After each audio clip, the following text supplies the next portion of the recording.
The research and debate around class size is actually kind of fascinating, and we have the links on our resources page if you want to get into the trade-off between the benefits of lower class size and the obviously large costs associated with doing so. But for our purposes, I want to offer the idea of holding on to that we don't need one class size to be fixed across all parts of a day, that actually could be a variable concept. Just think about Summit's personalized learning time. Their students are working in these rooms where the ratio, if you will, of students to teacher sometimes goes up as high as 50-1. And yet, because Summit's culture is so strong, students stay highly engaged throughout and are really doing their work and staying on task. And in a district implementation setting, in a district here in California called Milpitas, they've used a lab rotational model where they're sending up to 100 students to different lab spaces where a few adults are monitoring lots of students, and that allows them to redeploy other adults to have much more personal, smaller learning environments with the students back in their classroom. A second example, a school called Alpha Public Schools in San Jose, has actually loaded their class sizes at 34-1, but they've built their core schedule where at any one time there's a 50-50 mix where half the students are on the computers facing a wall working mostly independently, and half of the students are working in a small group setting doing kind of direct instruction with the teacher. So the functional class size is 17-1, and if you visit them, you see it actually feels very intimate, and the students will tell you, oh, I like how small my class sizes are. But by going to 34-1, they give themselves some financial flexibility that allows them to actually be economically stable, even on California's very low funding rates. Now, we get that there are some constraints on your ability to innovate with class size. There are existing assumptions in communities, there's policies around class size or line of sight, there's labor provisions that restrict what you're able to do on this. We get all of that, and they're very real barriers to rethinking class size. And many of these policies and restrictions actually come from a very good idea of what they're trying to solve, but the result is that they actually end up hampering innovation. People don't have the same freedom to try very different models. And we don't think it's actually that controversial to suggest it might be okay for students to spend an hour a day in a class size of 75-1, working more independently, if that results in much smaller class sizes later where the teachers and students can really get them a more personalized and intimate learning experience. And if you're in one of these constrained settings, you can't obsess about the constraints. People need to be able to say, given my constraints, what can I do? And then lastly, we need to share those pieces of feedback with the policymakers at the district and state level, because they count on practitioners on the ground to identify the obstacles so that they have a shot to try to clear some of those out of the way.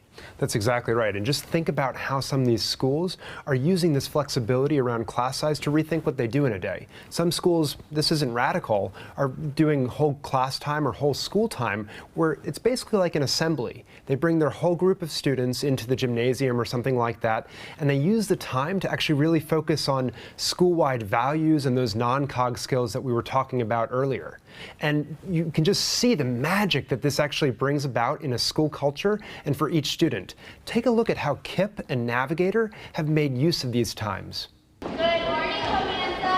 Good morning, Samantha. What is it that you're so passionate about that you wouldn't have to get paid to do it? How are you unique? How are you? You. What is your passion? My passion is for art and dance. Two claps for the moon. That passion is not what's going to get you just to college, but that passion is what's going to get you to and through. Say that with me. To and through.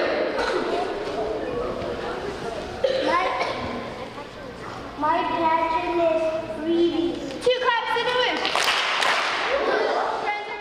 I'm so thankful for everyone today. All right, on the count of three, Thankful Thursday. 1, 2, 3. Thankful Thursday! We are navigators, yes we are. We are navigators going far. We work hard during the day, so at night we rest and play. Have you ever seen a navy that's dressed for success? Have a fantastic Thankful Thursday.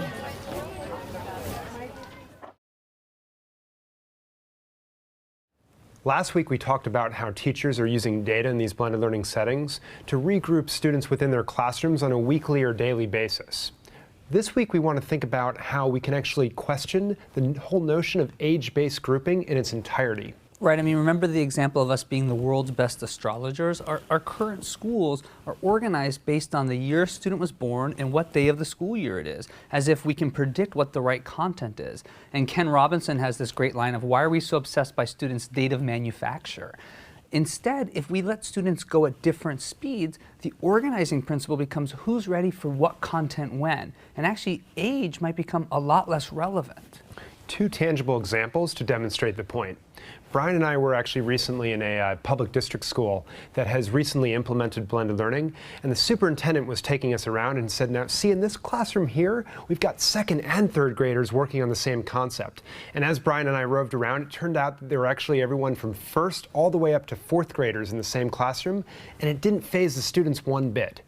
One other example, which is Acton Academy that we talked about earlier in Austin, Texas. There, students are actually in mixed age groupings for significant parts of the day. And as a result, older students get to mentor the younger students at some points in time, and other points they're working on the same concept.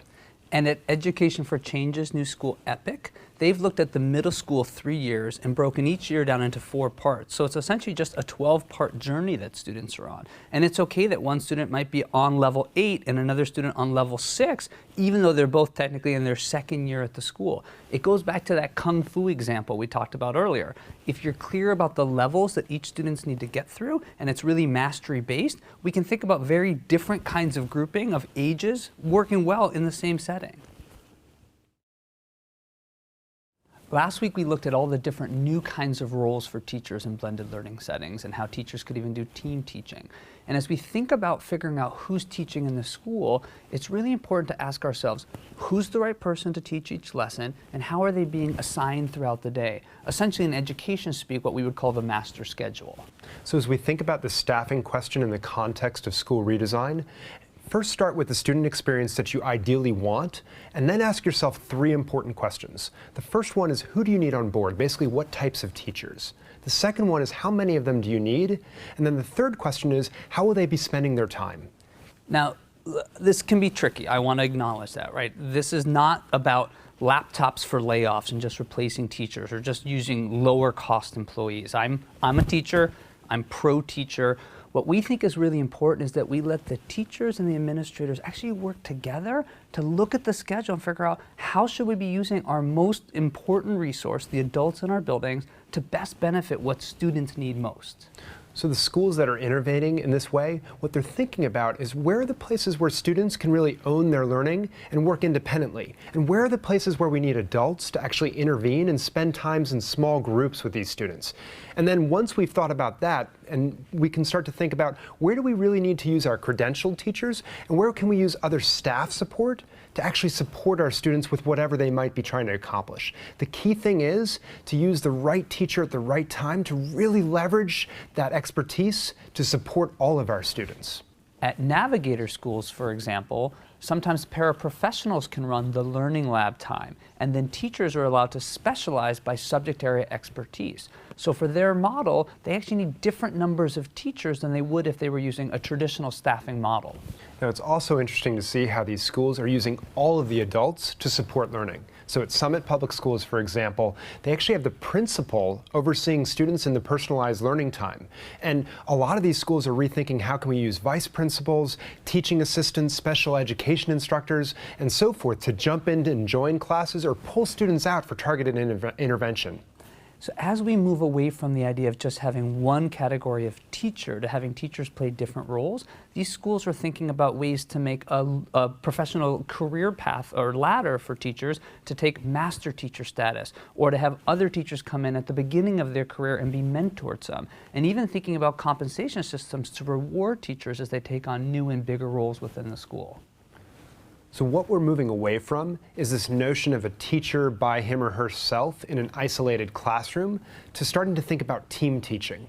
And at Rocket Ship Education, which has a network of blended learning schools starting to grow around the country, what they've done is move away from their original model to start to actually tear down the walls between their 3 classrooms so that they can have 3 adults inside a single space with lots of students and start to leverage their talents in different ways. So students are rotating between direct instruction, online work, and small group work, and the teachers are playing off each other to figure out where they need to intervene and when to get the most for their students. We mentioned last week about these team teaching environments and how gratifying it can be for a teacher to be a professional working with their colleague. And I had a really interesting conversation recently with David Kelly. You may know David. He is the founder of IDEO, which is this incredible design firm. They invented the mouse for Apple and the Swiffer that we use to clean our floors. And now they're doing all this interesting work around design thinking, helping hospitals and educational systems and countries reconceive of processes to make their schools more creative, better outcomes, better results. And David says one of his new obsessions is the idea that we can't be creative in isolation, that people don't solve really big problems just by themselves. And it's just come to him how isolating the typical teacher's job is. So he was sort of saying that his new obsession is, how do we get teachers more collaborative time? How do we give them an opportunity to work together? Because that's how they're going to break through new ideas, not being left alone in a classroom all day. So if we rethink this idea of a box with one teacher and 25 kids, we actually may be unleashing some really interesting creative potential of our teachers. So I have one pause point as we think about this, which is that as we start to just tear down walls and group students and teachers in big open learning spaces, do we risk just doing the open classroom experiment all over again? How do you think about that? Right, so those of you who know open classrooms from the 70s, we sort of did this and we built these giant things. And I think the difference is that under the open classroom movement, we were still doing direct instruction. We changed the physical space, but we didn't change the teaching style. So if I'm going to lecture to a group of 25 kids, I actually would rather have small walls, quiet, and have their undivided attention on me. But if we think of a different teaching approach and we say, well, some students should be working independently, and then I want to have a small group over here, and then maybe have one section where there's going to be a little bit of direct instruction, I actually can't do that very easily if I have 3 linear boxes and the kids have to go in the hallway and come back and forth. So I think the idea of new and open classrooms is really interesting if we have a different teaching style to go with it. Of course, we still have to think about noise and distractions, and there may be times when we don't want kids in big open pods, but we honestly don't know yet exactly what it looks like. We do know that the current model is not getting us there, which is why I'm such a big believer of people doing some thoughtful experimentation to try different approaches, and ideally try it before you spend all your money blowing out your walls, because we know that's not going to be the solution.